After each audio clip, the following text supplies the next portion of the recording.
Charles Bukowski was a 20th-century American writer and poet, widely known for his raw, intense, and often blunt reflections on life. Born in Germany in 1920, Bukowski immigrated to the US with his family in 1923.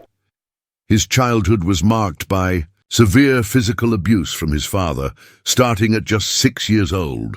As a German immigrant, he was mocked by peers for his accent and clothing, spending most of his school years isolated and excluded. During his teenage years, Bukowski developed a severe skin condition that covered his face in painful acne, worsening his sense of alienation. These early experiences of suffering and solitude deeply shaped his worldview and later inspired his need to write. In a later interview, Bukowski remarked that his father was his greatest literary teacher, not by craft, but by exposing him to pain without reason. As Bukowski once put it, when you get the shit kicked out of you long enough, you tend to say what you really mean. In his 20s, after spending 2 years in college, Bukowski dropped out to pursue writing seriously. He traveled around the US, working short-term manual labor jobs while writing hundreds of stories. However, only a few were ever published, and those that were gained little attention. Disheartened by the publishing world and doubting his ability, he eventually stopped writing altogether.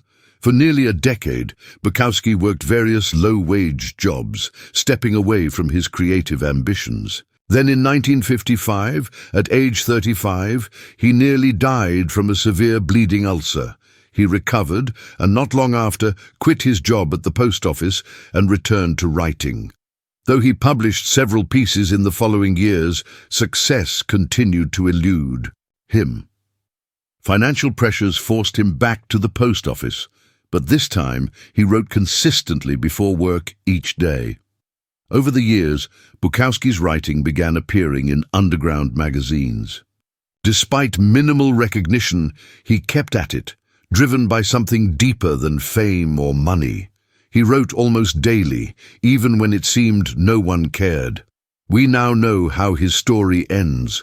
Bukowski became a celebrated and influential figure, recognized long after his passing, but that recognition didn't come until much later. It wasn't until he was in his 50s, still working at the post office, that Bukowski finally got a break. A publisher offered to support his work, giving him the chance to write full-time. At 50, an age when many are ending their careers, Bukowski was just beginning his most successful chapter. Soon after, he gained widespread fame and a loyal readership. His journey to success was long and filled with struggle. He persisted despite rejection, hardship, and anonymity, pursuing what he believed was his purpose since youth. It's perhaps surprising, then, that his gravestone reads simply, "Don't try." A statement that seems bleak at first glance, and contradictory to the life of relentless effort that led to his achievements.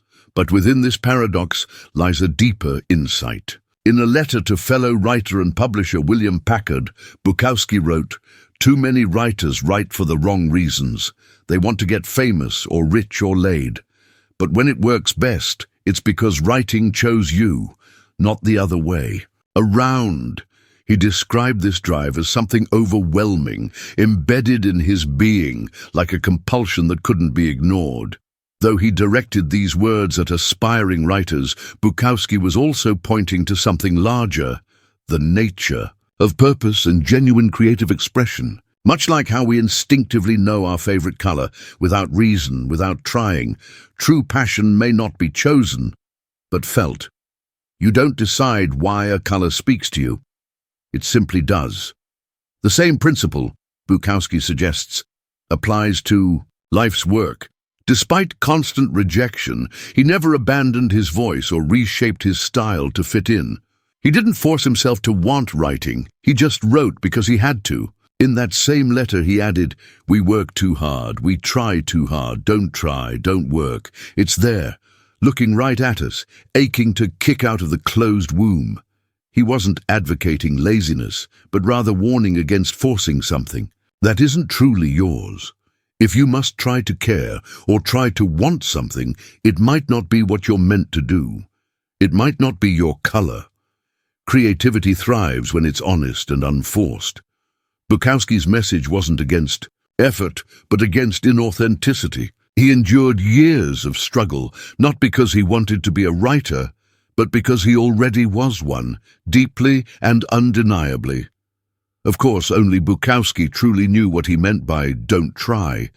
And this isn't to say that purpose and success come easy. They're often elusive and complex, but if the difficulty of the process outweighs the pull of the goal, perhaps that goal isn't truly yours. But if the idea of not doing it feels worse than the suffering required to do it, if it haunts you, if it emerges from within, without effort, Bukowski might say then, and only then, try. And if you're going to try, go all the way.